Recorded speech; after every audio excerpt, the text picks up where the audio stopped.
I'm Andrew Phillips and welcome to my channel. Today we're just going to be doing a follow-up on the new location, which includes this garage that we're in and the third floor and just different projects that we have coming up. If you've been following this channel, I've been kind of doing a update as we've been going along from when the actual foundation was laid up until this point right here. So today I'm excited to give you just an update overview where we're at. A lot of stuff coming together, so let's go ahead and get started. As you can see here behind me, got all the games in here, everything is all hooked up. Got the slot machines on, the arcades work, and everything is great. We also have the garage flooring that has been put down. If you want to see the video on how to apply that, you can check that out via the link above where I showed me installing the garage flooring.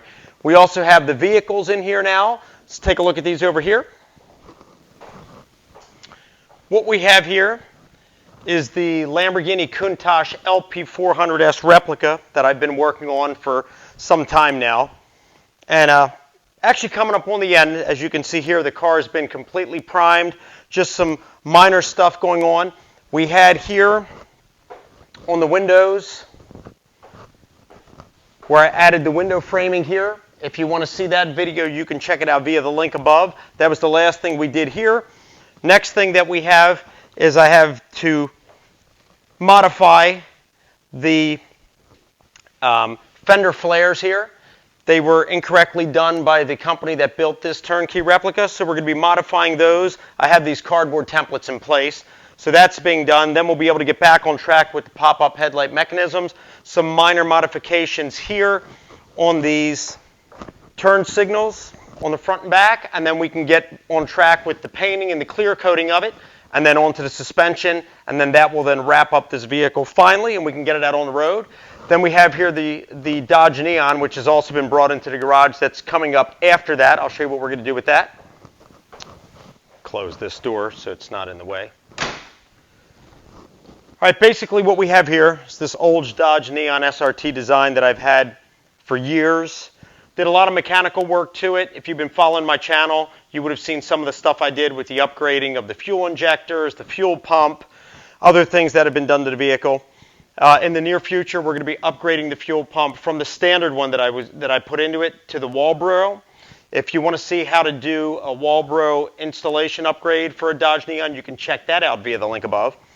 But pretty much we're to the point now. Need to replace the sunroof motor on this thing. The sunroof motor had gotten kind of a little bit wacky years ago, so I kind of have it off the track to prevent any issues with it. Need to repaint this vehicle as well. You can see here a little bit of rust here that needs to be taken off. The clear coat was peeling on the hood a little bit and on the passenger side. All that needs to be all sanded down. We're going to go ahead and we're going to repaint it like a Regal red, which will be cool, give a nice clear coat hardener on that and nice shine. And then we also need to restore these headlights. These headlights have all fogged out on both sides, so they need to be restored. And then probably last but not least, because we did upgrade the brakes and rotors on that. If you want to see how to do that on a Dodge Neon, you can check that out via the link above. But I think what we're going to do is possibly upgrade the rims. At one point, this vehicle did have low-profile racing rims, but over the years I got rid of them, went back to the stock standard ones. Probably going to upgrade those again, put some wider tires on that, and also upgrade the suspension on it a little bit. And then that'll take care of that vehicle as well.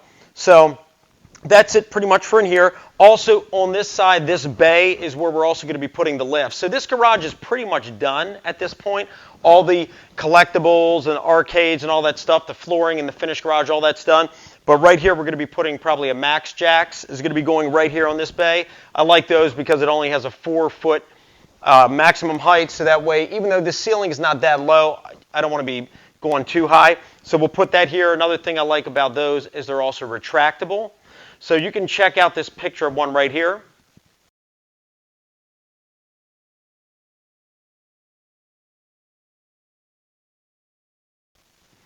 But that's pretty much what's going to be going on this side right here. And the cool thing is when it's not in use, we can remove it, move it off to the side, and we get all this space back. And then the floor tiles can go back over the threaded part in the concrete where the studs go in. So that's it pretty much for the vehicles here. I have a couple other vehicles outside that we won't go into right now. But some other things that are here in the garage with these slot machines we're going to show you. And then we'll head up to the third floor and I'll show you what's coming soon for that part of this new property as well. All right, coming into this corner here, I have a lot of my old American slot machines. Up on the third floor, I have the Japanese skill stop slot machines. Those are a lot more fun to play, but these are nicer to collect. So starting here on this side here, we have this pot of gold machine, which was made by a company, Game Plan, which was based out of the Chicago area back in the early 80s. They were only around for a few years, so they're kind of rare. But I have this old vintage game here. Need to remake the marquee. This was a temporary make that I put in there based off of a Bally, but the real one is different. So I already have all the artwork laid out, just need to get the actual marquee made. Need to replace some of the veneer here on the sides. We have that. And then pretty much with this one, inside we have the isolation transformer that needs to be replaced. So we need to go ahead and replace that. And then there's a lot of bulbs that have to be replaced, possibly some relay switches. We have the hopper in here as well, which is a little out of whack, so I need to remake the base for that, and then this should be good to go. So we'll be excited to do that. Also need to make the tray on that, so that'll be a fun project. Next, we have this Bally 5000 Plus machine right here. Everything works fine with that. I've already done work to it. Two of the stepper motors are a little bit quirky, so probably be replacing them in the near future because it's not stopping as quick as it needs to, and sometimes it glitches. Other than that, it works pretty good, so that one's good. Off here on this side here, we have our Sigma machine, which came out of Trump's Taj Mahal, still has all the Trump markings on it, which is really cool.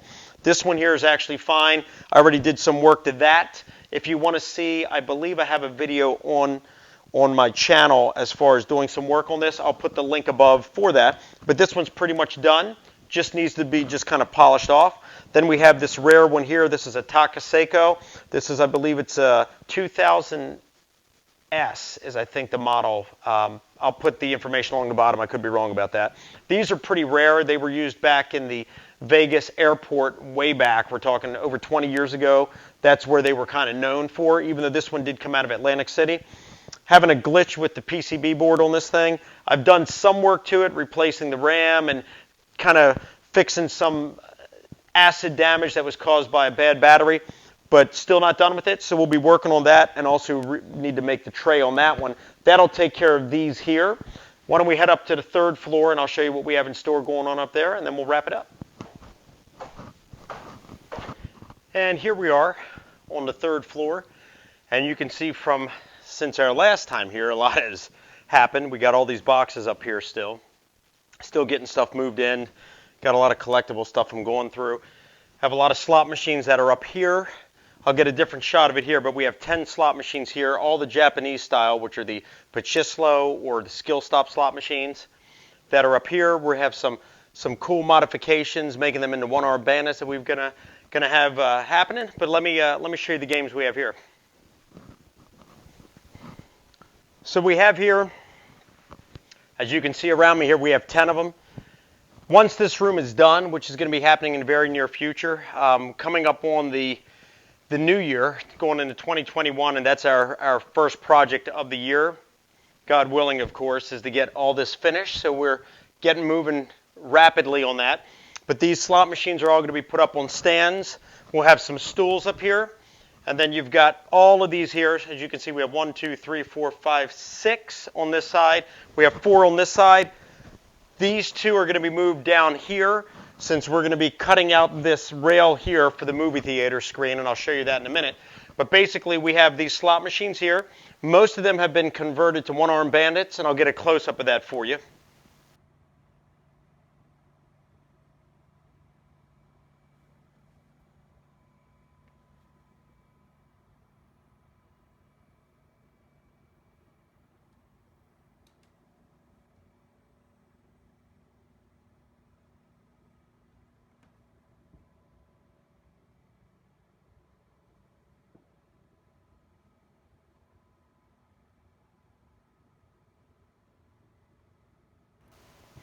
And for the ones that haven't been converted, I have about 4 extra mechanisms that are going to be going into those. We have some IGT S2000, some Bally E-Series. These are actually the best ones to use. I also have a Williams mechanism that's on the the one Popeye slot machine. But these are the easiest mechanisms to install in these because they're easy to wire up, and I'll be doing some videos in the future showing you how to upgrade if you do have one of these skill stop slot machines that doesn't have the pull arm mechanism. Very easy upgrade on how to do it. That'll be coming up as well.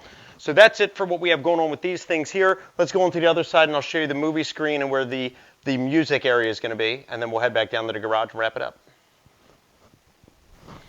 It's a little cluttered here in this area, so it's kind of hard to see everything that's going on, but back here we're going to be putting either a 10 or 12 foot movie screen going from here all the way down here at this end here.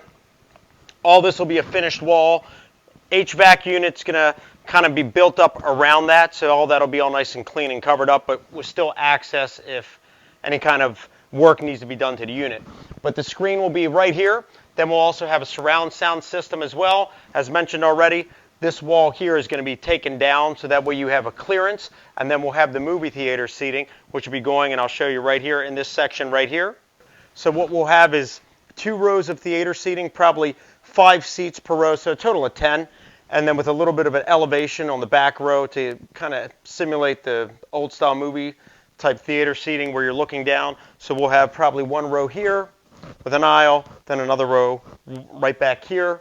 And then as mentioned, with that being taken down here, this wall, as you're sitting here, you'll have a clearance to see the screen, which is going to be down there, and then you'll have the projector mounted from up here in the ceiling. So that's going to be pretty cool. And then we'll have, as shown already, the slot machines, and then kind of a video wall with some video games. We have a little pinball machine back there, a foosball table, have a little concession area. So that'll be cool. This will be kind of a little home theater, fun room, and then we have the garage, which is kind of like a fun game room / garage. So that'll be cool. So let's head over here, and I'll show you where the amp is right now. I've kind of dropped the amp and a couple guitars in their cases, but that's kind of the placement of where the instruments will be for Musician's Corner. So let's head over there. Back here in this corner, this is the last area up here on this 3rd floor. For Musician's Corner, it'll be back here. I got my old Ampeg V2 head with the 412 cabinet. This is, I believe, a 67 or 69 amp.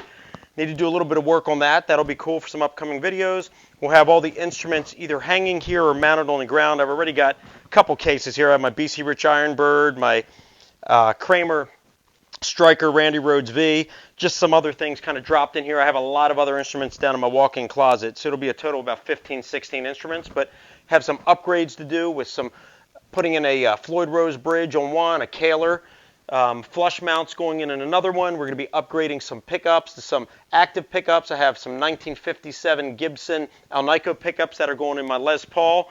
So a lot of cool stuff coming up. So once this is finished, this will be Musician's Corner back in here. So let's head downstairs and wrap it up in the garage. Okay, well that pretty much wraps up this overview. Just kind of wanted to let everybody know where we were at with the new location. I know I had mentioned it several times in the recent videos leading up to this point over the last few months. So pretty much getting settled in. A couple things that need to be taken care of here in the garage, and that's complete. And then the 3rd floor, and then we're good with that. And then we can resume Musician's Corner.